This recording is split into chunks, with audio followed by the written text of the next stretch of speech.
प्रियंका गांधी को लेकर सूत्रों के हवाले से बड़ी खबर सामने आ रही है। प्रियंका गांधी पहली बार चुनाव लड़ सकती हैं। जी हां, प्रियंका वायनाड सीट से उपचुनाव लड़ सकती हैं। वायनाड जहां से राहुल गांधी सांसद चुने गए हैं, उसी सीट से प्रियंका पहली बार संसद में एंट्री की लड़ाई लड़ेंगी और सूत्रों के मुताबिक राहुल गांधी रायबरेली की सीट अपने पास रखेंगे और वायनाड की सीट छोड़ेंगे, जिसके बाद प्रियंका इस सीट से चुनाव लड़ने की तैयारी कर रही हैं।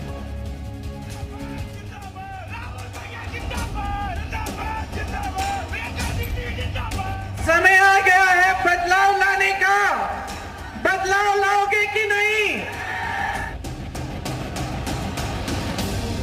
हिंदुस्तान की अर्थव्यवस्था को नरेंद्र मोदी ने खत्म किया।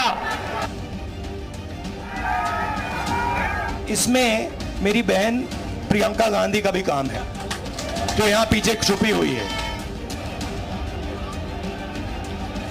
2024 लोकसभा चुनावों में यूपी में कांग्रेस को अपना गढ़ वापस दिलाने में और अपनी मां की सीट बचवाने में जिसका सबसे अहम योगदान रहा, वो है प्रियंका गांधी।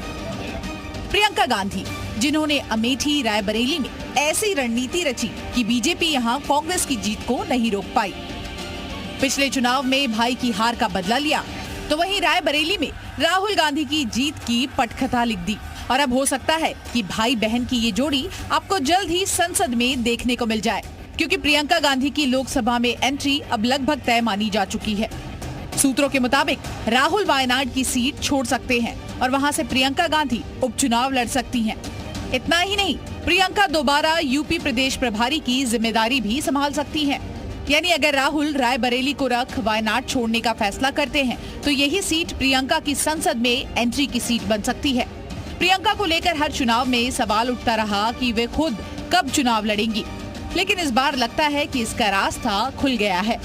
इसकी वजह है इस लोकसभा में कांग्रेस की मजबूती।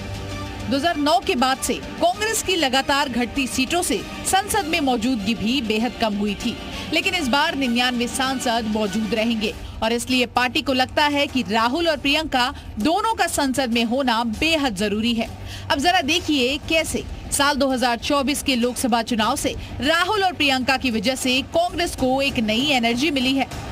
2009 में कांग्रेस को जहां 206 सीटें मिली थी, वहीं साल 2014 में इसमें सबसे बड़ी गिरावट देखी गई, जब कांग्रेस 44 सीटों पर सिमट गई थी। फिर 2019 में 52 सीटें मिली थी, तो इस बार ये आंकड़ा 99 तक पहुंच गया। प्रियंका पार्टी के लिए कितनी जरूरी बन चुकी है, इसकी एक झलक इस बार लोकसभा चुनाव के नतीजों के दौरान भी दिखी थी, जब राहुल गांधी बहन प्रियंका गांधी के घर पहुंचे। उसके बाद सोनिया भी वहां पहुंची, जो साफ संदेश था कि प्रियंका किस कदर कांग्रेस के फैसलों में इन्वॉल्व है। और राहुल ने भी नतीजों के बाद प्रियंका का जिक्र किया था। उत्तर प्रदेश को मैं स्पेशल कहना चाहता हूं, आपने कांग्रेस पार्टी का, इंडिया गठबंधन का समर्थन किया। इसमें मेरी बहन प्रियंका गांधी का भी काम है, जो यहाँ पीछे छुपी हुई है। प्रियंका गांधी को अक्सर लोग इंदिरा गांधी से जोड़कर देखते हैं। यही वजह है कि कई बार उनके चुनाव लड़ने की मांग कार्यकर्ता करते आ रहे थे। प्रियंका ने इस लोकसभा चुनाव में 108 रैलियां और रोड शो किए। वे पार्टी की स्टार कैंपेनर रही। अमेठी और रायबरेली में भी लगातार मौजूद रही। दोनों संसदीय क्षेत्रों में लोगों से घर जा जाकर मुलाकात करती रही। ये जो मेरी बहन है, इसका मैं दिल से धन्यवाद करता हूं कि जब मैं देश में कैंपेनिंग कर रहा हूं, चुनाव लड़ रहा हूं, तो ये यहाँ मेरे लिए, मेरी मदद के लिए यहाँ अपना खून पसीना पूरा आपको दे रही है। प्रियंका ने अपनी रैलियों में भारी भीड़ खींची, विपक्षियों पर वार और पलटवार किए, लोगों से बेहतर तरीके से जुड़ी, जिसका नतीजा अमेठी और रायबरेली में जीत से दिखा।